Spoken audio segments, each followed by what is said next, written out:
안녕하세요. 최준용 손해화장사입니다.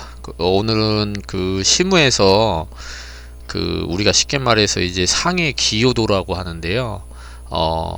대부분 이제 허리 척추체 쪽에서 이제 뭐 추락하시거나 교통사고 나시거나 이럴 때 많이 발생하는 상해 기여도에 대해서 오늘 한번 말씀을 드리겠습니다. 요즘에는 이렇게 3D로도 이렇게 나와요. 예, 그래서 아무래도 요게 이제 뼈인데 요 뼈 척추가 아무래도 약간은 이제 튀어나오면서 찌부러졌죠. 예. 그래서 추락하거나 이제 교통사고가 나는 경우에 이제 진단서에는 이제 폐쇄성 골절 내지 이제 압박 골절 그래서 수술하는 경우도 있고요. 뭐 핀을 박는 경우도 있고 되게 다양합니다. 근데 뼈가 주저앉거나 이렇게 압박이 되면 이제 크기의 변화가 생깁니다. 그래서 이 찌그러진 건 다시 회복하기가 좀 어렵습니다. 그런데 이게 이제 뭐 배상 책임, 각종 배상 책임이나 개인 보험에서도 이제 상해 후유장애 있을 때 이 상해 부분에 있어서 좀 문제가 발생합니다. 뭐냐면 이게 100%다.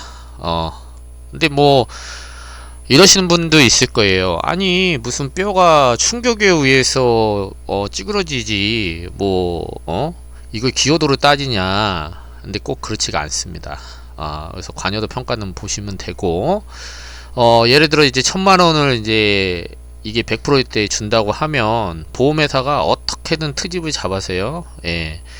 뭐 상해가 80%고 이제 지병적인 부분이 좀 보여진다 라고 해서 차감을 합니다. 예. 그러면 이 관여도가 문제가 될 건데요. 당연히 100% 아니냐? 그렇지 않기 때문에 문제가 되는 거죠. 아무래도 이게 이제 보험에 있어서 손해 금액을 보험회사가 어쨌든 줄여야 되잖아요. 그죠? 나가는 보험금을 좀 삭감해야 되는 어떤 방법으로 많이 씁니다.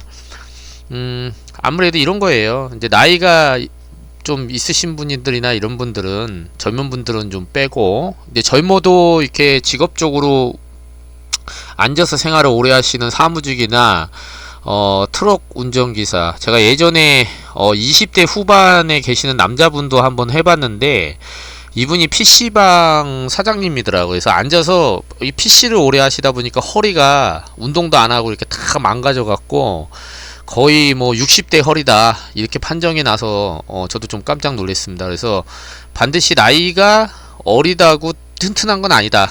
예, 관리를 해야 되는 부분이죠. 그래서 이렇게 의학적으로요, 우리가 요 척추를 이렇게 찍어서 골밑도, 쉽게 말해서 뼈가 얼마나 촘촘하고 잘 배열이 되어 있고 안에가 얼마나 우리가 쉽게 말해서 알차게 꽉 채워져 있느냐, 알이 빵빵하다 그러잖아요.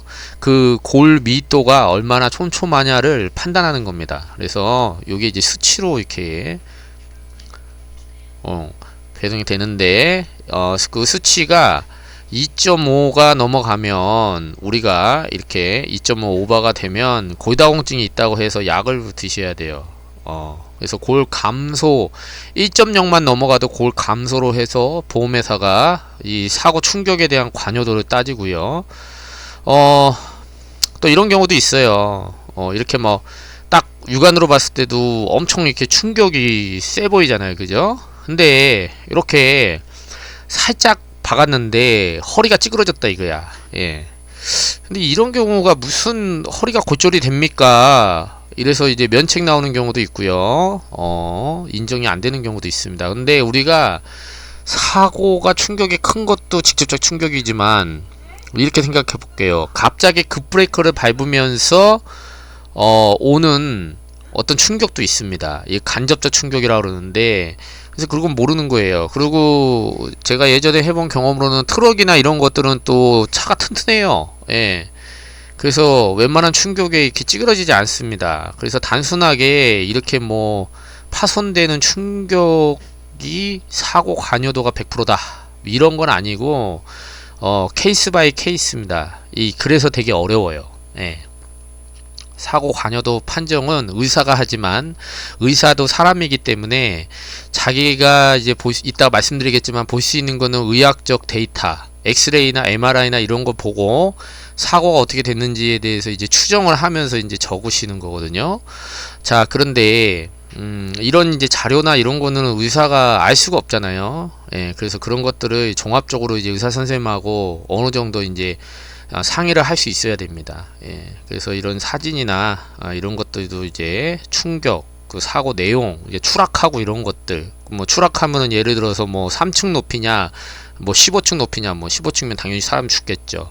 그래서 이 높이가 몇 미터 정도 됩니다, 선생님. 한 2층 높이에서 엄청난 충격을 받았다. 그리고 뭐 허리뿐만 아니라 다른 데도 막 골절되고, 그죠? 예, 이런 이제 다발성 골절이라든가 이런 것도 어필이 됩니다. 그래서 상해 관여도에 따라서 이게 보험금이 결정된다는 거. 그리고 그 중에서 골밀도 검사가 어느 정도 좀 중요하죠.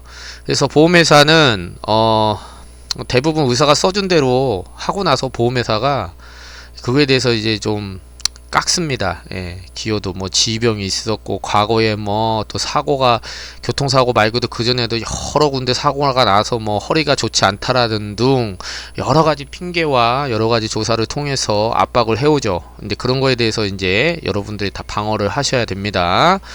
이렇게 엑스레이를 보더라도 이렇게 육안적으로 이렇게 위에보다 밑에가 이렇게 약간 찌그러져 있죠. 예. 그래서 요걸 이제 압박률이라고 합니다. 이걸 100%로 봤을 때 얼마나 찌그러져 있느냐, 이런 압박률도 상당히 중요해요. 이 압박률이 크면 클수록 최소 20%가 넘어가면 장애로 어느 정도 안정권인데 20%가 안 된다 그러면은 이제 수술도 거의 안 하고요. 이게 무슨 장애냐, 그리고 기간도 많이 깎습니다, 보험사 입장에서.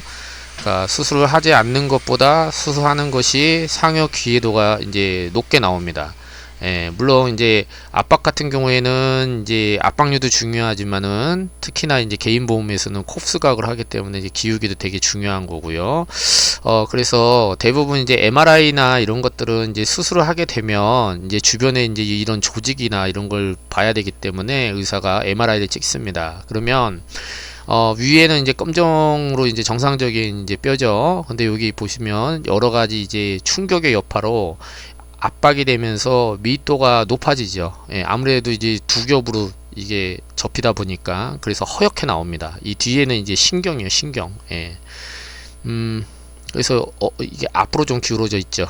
요것도 하나 팁인데, 압박률이 심하진 않지만 보통 우리가 한 35% 넘어가면 이제 수술을 하는데, 그렇지 않다 하더라도 요거는 이제 앞쪽으로 이렇게 찌그러졌어요. 근데 이게 뒤쪽으로 찌그러지면 문제가 요 뼈 위쪽이 이렇게 피사의 사타처럼 이렇게 기울이면서 요 신경을 닿습니다. 그래서 요런 이제 신경에 어느 정도 뼈가 기울어져서 닿는지도 약간의 압박이 있지만 어떻습니까? 수술을 해야 되는 원인이 될 수 있습니다. 그래서 반드시 뭐 압박률이 높으면 좋지만 높지 않다 하더라도 어디 쪽으로 기울어지느냐, 신경 쪽에 기울어졌느냐, 앞쪽으로 기울어졌느냐에 따라서 수술 여부가 결정된다는 거. 아무래도 이제 수술을 하면 어떻습니까? 사고 기여도도 높게 나오죠. 예. 그래서 우리가 이렇게 MRI를 봐야 정확하게 이렇게 알 수 있습니다. 그래서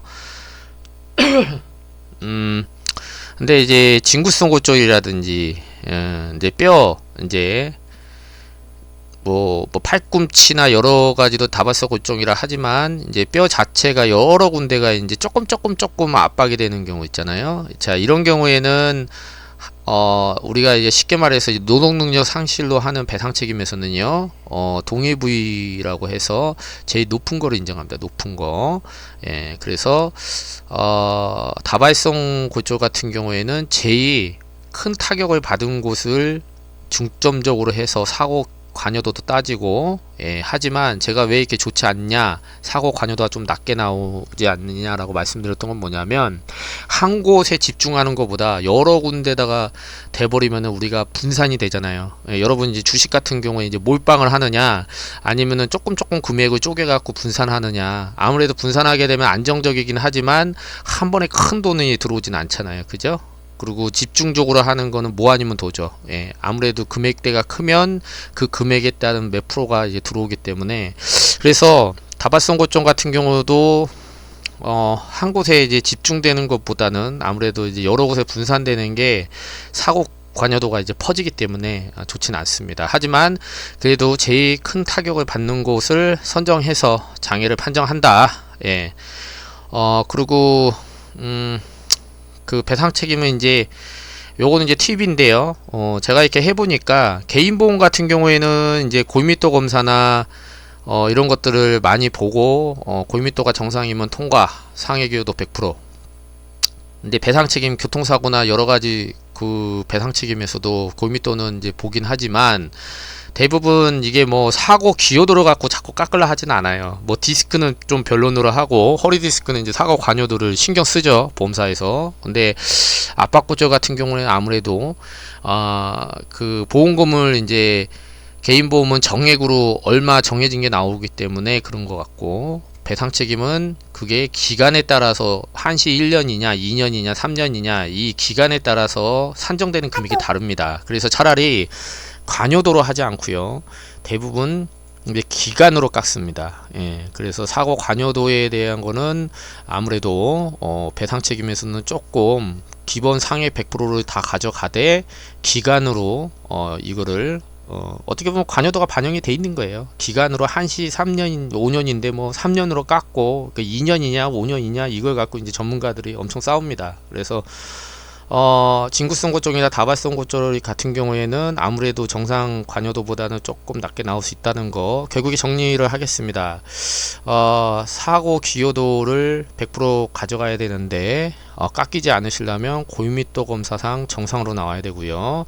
사고 충격이 컸다는 어떤 사진이나 영상을 후유장애 진단을 받으실 때 의사한테 어필을 해서 웬만하면 100%로 받아라. 예, 그래서 엑스레이 MRI도 그 객관적 증거 중에 하나입니다. 예. 그리고 압박률이 높으면 높을수록 좋고요. 또 수술 안 한 것보다 수술한 게 더 좋습니다. 긴 글 읽어주셔서 감사하고요.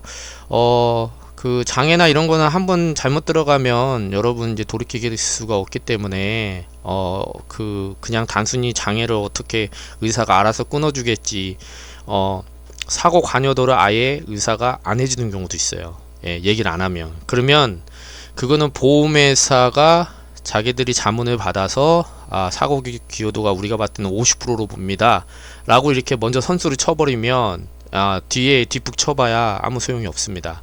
그래서 사고 관여도도 반드시 들어가야 되고요. 그 배상 책임이면 배상 책임, 뭐 산재면 산재, 개인보험은 개인보험, 이렇게 장애가 다 다릅니다. 예, 다르고 관점도 다르고, 그래서 여러분들이 조금 어려울 수 있어요. 근데 어려우시면 이제 전문가의 도움을 얻으셔서 잘 상담 받으시고 또 돈을 잘 받아야겠죠. 최소한 보험회사한테 깎이는 보험금은 없어야겠습니다. 저는 최준영 손해사정사였고요. 제 연락처는 이렇게 공개가 되어 있으니까 뭐 언제든지 연락을 주십시오. 예, 감사합니다.